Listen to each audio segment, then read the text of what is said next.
নবী রাহমাতুল্লিল আলামিন বলছেন, বান্দা যখন সিজদায় যায় কপালটা তার মাটিতে লাগে না, রহমানের দরবারে গিয়ে। আফসোস আমাদের জন্য সেই সিজদাকে না বুঝার কারণে। আপনাদের মসজিদেও হয়তো অনেকবার আপনারা লক্ষ্য করেছেন, রুকুতে না হয় সিজদাতে না হয় বৈঠকে ইমাম যদি কোনো রকম একটু দেরি করে, 5-10 সেকেন্ড যদি একটু সালাম ফিরাতে দেরি করে কিংবা উঠতে দেরি করে, পিছন থেকে একটা কাশি নামক মিসকল চলে আসে। কাশি নামক মিসকল চলে আসে, ও ভাই তুই কাশলি কেন, তোর কি জক্কা হয়েছে? বলে যে না, ঠান্ডা লেগেছে। না তো কাশলি কেন? বলে যে হুজুরকে একটু সিগন্যাল দিলাম। কিসের সিগন্যাল? বলে যে আমার 3 তাসবিহ শেষ হয়েছে। হুজুর আপনারটা শেষ হলে আপনি এবার তুলতে পারেন, আপনি এবার মাথাটা তুলতে পারেন, আপনি এবার মাথাটা তুলতে পারেন। হুজুর আমার তাশাহুদ শেষ হয়েছে, দরুদ শেষ হয়েছে, আপনার শেষ হলে আপনি এবার সালামটা ফিরাতে পারেন। কিরে ভাই, নামাজ তো মওলার সামনে দাঁড়ানোর একটা সুবর্ণ সুযোগের নাম, নামাজ তো গুনাহ মাফের একটা জারিয়ার নাম, নামাজ তো রবের রহমত পাওয়ার একটা জারিয়ার নাম। এখানে এসে তুই তাড়াতাড়ি করছিস কেন? বলে যে আফসোস, আমি নামাজটা জেনেছি, বুঝার মতো বুঝতে পারে। জেনেছে তারা শুধু সপ্তাহে জুমার দিন যায়, আজকে যেমন গিয়েছে 2 রাকাতের জন্য। আর যারা নামাজ বুঝতে পেরেছে তারা তো 5 ওয়াক্ত পড়ে পড়ে হাজার ব্যস্ততার মধ্যে রাতের ঘুমটাকে হারাম করে গভীর রাতে তাহাজ্জুদ নামাজে দাঁড়াইয়া যায়। কাউকে টেনে মসজিদে আনা যায় না। ওরা হচ্ছে জান্নেওয়ালা, আমার মতো আপনার মতো। আর যারা নামাজকে বুঝতে পেরেছে, নামাজের স্বাদ বুঝতে পেরেছে, নামাজের মজা বুঝতে পেরেছে, রুকুর মজা বুঝতে পেরেছে, সিজদার প্রশান্তি বুঝতে পেরেছে, তাদেরকে টেনে সিজদা থেকে তোলাও যায় না। সেজন্য এখন আপনারা সিদ্ধান্ত নেন, কি জানার তলে থেকে ঝগড়া করবেন নাকি বুঝার তলে থেকে মওলার সাথে প্রেম করবেন। আপনাদের ব্যাপার, আপনাদের ব্যাপার, আপনাদের ব্যাপার, যার যার ব্যাপার। সব একটা কথা বলি, আল্লাহ আমাদেরকে দুনিয়াতে যতটুকু বিশা দান করেছেন, অর্ধেক হায়াত শেষ, বাকি আছে আমাদের অল্প একটু। ভাইয়া একটু বাকি আছে, আমারও আপনারও, আমাদের সবার। মরার সময় অন্তত এমন কিছু রেখে যেন না, যেন এলাকার মানুষ আপনার মৃত্যুর সংবাদটা শুনে আলহামদুলিল্লাহ বলে। এমন কিছু রেখে যেন না, যেন আপনার ছেলেরা, আপনার নাতিরা আপনার নাম শুনলে যেন লানত দেয়। এটা জীবন নয়, এটা জীবন নয়, এটা জীবন নয়। এমন একটা জীবন বানান যেন আপনার মৃত্যুর সংবাদটা শুধু আপনার পরিবারের মুখে চোখের মধ্যে মলিনতা আর অশ্রু আনবে না, শুধু আপনার আশেপাশে পরিচিতরা পর্যন্ত বলবে, আহ আফসোস, আজকে একজন নেককার বান্দাকে হারিয়ে ফেলেছি, আজকে একজন মায়ার মানুষকে হারিয়ে ফেলেছি, আজকে একটা মমতার মানুষকে হারিয়ে ফেলেছি। যেভাবে সিদ্দিকে আকবরের দুনিয়া থেকে যাওয়ার পরে জগৎ কান্না করেছে, ফারুকে আজম যাওয়ার পরে জগৎ কান্না করেছে, ওসমান ও আলী যাওয়ার পরে জগৎ কান্না করেছে, ইমাম হোসেন কারবালায় শহীদ হওয়ার পরে 2022 সালে চট্টগ্রামের মানুষ পর্যন্ত কান্না করছে। আল্লাহু আকবার।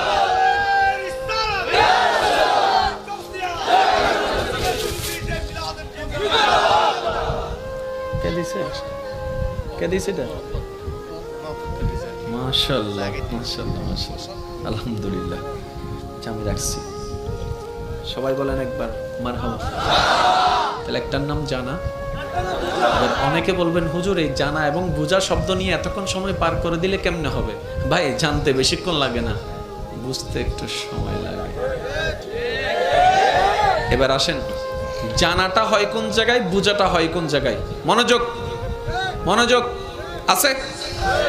এবার আগে একটা কথা আমি শুনতে চাই, ওলামায়ে কেরাম এবং মুরব্বীরা যারা স্টেজে আছেন, আপনারা কেউ রেসপন্স দিবেন না, শুধু আমার ভাই যারা আছেন রেসপন্স দিবেন। সফল হতে চান না ব্যর্থ হতে চান? আরেকটু জোরে। কবর কি অন্ধকার বানাতে চান না আলোকিত বানাতে চান? হাসরে কি বেইজ্জত হতে চান নাকি ইজ্জত পেতে চান? জাহান্নাম পেতে চান না জান্নাত পেতে চান? আর এই সবগুলা পাওয়ার জন্য একজনকে খুশি করতে হবে, তিনি কে? সুতরাং আল্লাহকে যদি খুশি করতে মনেই চায়, তাহলে কিছু কাজ করতেও হবে, কিছু কাজ বাদ দিতেও হবে। এমনি তার হবে না, কিছু কাজ করতেও হবে, কিছু কাজ বাদ দিতেও হবে। এবার আসেন, জানা আর বুঝা। আমরা জানি কোন জায়গা থেকে আর বুঝি কোন জায়গা থেকে, এই জিনিসটা একটু আইডেন্টিফাই করার দরকার। আচ্ছা আচ্ছা, এটা কি? আমি তো কিচ্ছু বলি না, আপনারা বললেন সবাই মোবাইল, কিন্তু কেউ এটাকে লাইট বললেন না কেন? শুনুন, এই জিনিসটা সর্বপ্রথম যখন আপনি দেখেছেন জীবনে, কখন দেখেছেন আপনার মনে নাই, কিন্তু যখনই দেখেছেন, চিনেছেন, এটাকে মোবাইল নামে আপনি চিনেছেন, পরিচয় করনেওয়ালা মোবাইল নামে পরিচয় করায় দিয়েছিল। ওই দিন থেকে আপনার চোখের ক্যামেরা সেটাকে ছবি তুলেছিল। ওই চোখের ক্যামেরাটা ছবি তোলার সাথে সাথে সেটা মেমোরি কার্ডে সেভ হয়েছে। আর মেমোরি কার্ডে সেভ হওয়ার সময় এখানে লেখা ছিল মোবাইল। সেজন্য আপনার ব্রেন যতদিন ঠিক থাকবে, আপনাকে জিজ্ঞেস করার সাথে সাথে আপনি মোবাইল বলবেন। যেদিন এটা নষ্ট হয়ে যাবে, যখন সব সফটওয়্যার সবগুলো আউলা জাউলা হয়ে যাবে, মেমোরি কার্ড যখন ফরম্যাট হয়ে যাবে, সেজন্য পাগলকে বললে পাগলে চিনে না, কই মোবাইল দেখাইলে সে বলে যে লাইট, লাইট দেখাইলে বলে মাইক্রোফোন, মাইক্রোফোন দেখাইলে বলে বলি গড়ি। ব্যাপারটা কি? কারণ ওখানে সিস্টেম সবগুলা নড়ে গিয়েছে। মনে রাখবেন ভাইয়েরা, জানাটা হয় এখানে, জানাটা সেভ হয় ব্রেইনে, বুঝাটা আসতে হয়। আরেকটু জোরে বলেন না রে বাবা। জানাটা হয় এখানে, এটা আমার নয়, সবার। জানাটা হয় এখানে, বুঝাটা হয় এখানে। এবার সমাজ অসুন্দর হচ্ছে মানুষের কারণে, পরিবার অশান্তি হচ্ছে কোনো না কোনো মানুষের কারণে। কি নষ্ট হয়ে গেল মানুষটার? হাত বলে যে না, নাক বলে যে না, বলে যে মনটা নষ্ট হয়ে গিয়েছে, মনটা নষ্ট হয়ে গিয়েছে। এই মানুষটার মনটা যদি সুন্দর হয়, সব কিছু সুন্দর হয়। মাকে জানলাম, বাবাকে জানলাম, স্বামীকে জানলাম, স্ত্রীকে জানলাম, বড় ভাইকে জানলাম, ছোট ভাইকে জানলাম, ন্যায় কি জানলাম, অন্যায় কি জানলাম, ভালো কি জানলাম, খারাপ কি জানলাম। পারি না কেন? বলে যে মন থেকে বুঝাটা হয় নাই, মন থেকে বুঝাটা হয় নাই। যখন আপনার জানাটার সাথে মনের বুঝাটা চলে আসবে, আপনি তখন বুঝতে পারবেন আপনার জান্নাত। আপনার মাকে দেখলে শুধু মা মনে হবে না, মনে হবে একটা জান্নাত আসতেছে, জান্নাত আসতেছে, জান্নাত আসতেছে। বাবাকে দেখলে মনে হবে না বাবা আসতেছে, মনে হবে জান্নাতের দরজা দাঁড়ায় আছে। আল্লাহু আকবার। এবার একটু খেয়াল করবেন, ভালোবাসা ছাড়া সংসার হয়? আপনারা যেটা বলবেন আমি সেটা নিয়ে আগাবো। ভালোবাসা ছাড়া সংসার হয়? ভালোবাসা ছাড়া পরিবার টিকে? ভালোবাসা ছাড়া আপনার ব্যবসা টিকবে? ব্যবসার প্রতি যদি আপনার ভালোবাসা না থাকে, শেষ। কারণ 9টার দোকান আপনি খুলবেন 3টায়, কাস্টমার একটা আসছে, আপনার ওই বোরিং লাগছে, ব্যবসা ব্যবসা। তাহলে ভালোবাসা ছাড়া ব্যবসা টিকবে? আপনার যে চাকরি করেন, সে চাকরির প্রতি আপনার যদি ফিলিংস কাজ না করে, চাকরিতে যাওয়ার ইচ্ছা থাকবে না, না গেলে 3-4 দিন আপনার চাকরি শেষ। তাহলে ভালোবাসা ছাড়া চাকরি টিকবে? জোরে বলেন না, ভালোবাসা ছাড়া চাকরি টিকবে? আপনাদের ঘরে যারা রান্না বান্না করে আপনাদের জন্য, আজকে গিয়ে ওনাকে একটু জিজ্ঞেস করবেন, ও মা, ও বউ, ও বোন, এই যে গরমকালে তুই গরমের মধ্যে তুই যে আগুনের সামনে বসে রান্না করিস, তোর কি কষ্ট হয় না? এত কষ্ট তুই সহ্য করিস কেন? তখন স্ত্রী বলবে, স্বামী তোমার জন্য, স্বামী তোমার জন্য, স্বামী তোমার জন্য। মা বলবে, সন্তান তোদের জন্য করি, তোদের জন্য করি। বোনে বলবে, ভাই তোদের জন্য করি, কারণ আমি তোকে এখান থেকে ভালোবাসি, এখান থেকে ভালোবাসি। ওই ভালোবাসার যখন অনুভব হয়, গরম আর গরম লাগে না, গরমের উপরেও শক্তিশালী হয়ে যায় ভালোবাসা। এবার আমি আওয়াজ দিব, সবাই আমাকে ফুল ভলিউমে আওয়াজ দিবেন। ভালোবাসা ছাড়া সংসার টিকে, ভালোবাসা ছাড়া পরিবার টিকে, ভালোবাসা ছাড়া ব্যবসা হয়, ভালোবাসা ছাড়া চাকরি হয়, ভালোবাসা না থাকলে পড়ালেখা হয়, ভালোবাসা না থাকলে কোনো কিছু হয়। তাহলে ভালোবাসা না থাকলে নামাজ কিভাবে হবে? ভালোবাসা না থাকলে রুকুটা কিভাবে হবে?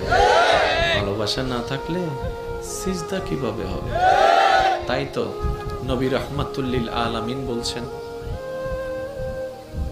নবী রাহমাতুল্লিল আলামিন বলছেন, বান্দা যখন সিজদায় যায়, কপালটা তার মাটিতে লাগে না, রহমানের দরবারে গিয়ে লাগে। আফসোস আমাদের জন্য সেই সিজদাকে না বুঝার কারণে।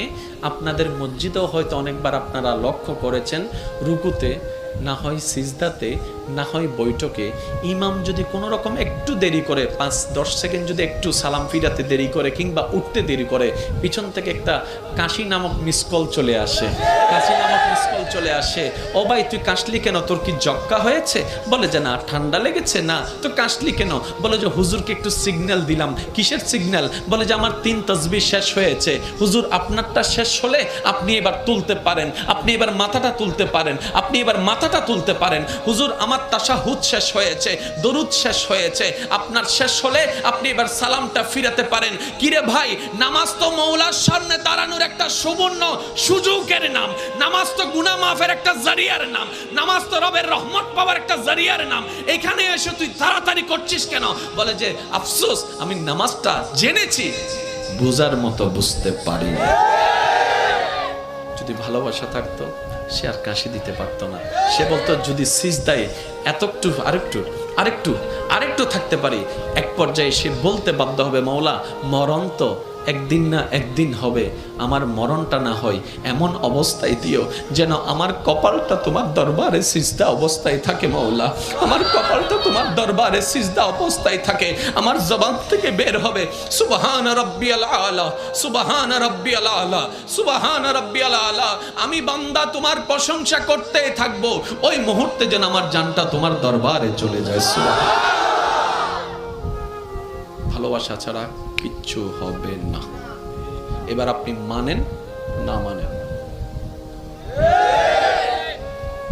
এবার নিজেকে প্রশ্ন করুন, তর্কের দরকার নাই। নামাজের প্রতি কার ভালোবাসা কেমন এবং সে ভালোবাসার মূল কারণ কি? কারণ দুইটা, কারো ভালোবাসা জান্নাত, কারো ভালোবাসা রহমান। কিন্তু আমাদের বেশিরভাগের ভালোবাসা যদিও থাকে সেটা হচ্ছে অনলি ফর জান্নাত, অনলি ফর, জোরে বলেন। এটা আপনাদের অনেকের মাথায় বসে নেই, একটু পরে আপনারা নিজেরাই বুঝতে পারবেন। বললাম না আজকে 50-50, আমি করব 50, বাকিটা আপনারাই সামলাই নিতে পারবেন ইনশাআল্লাহ। স্যার দেখি একবার যার যত শক্তি আছে মহব্বত নিয়ে একবার দরুদ শরীফ পড়েন। আল্লাহু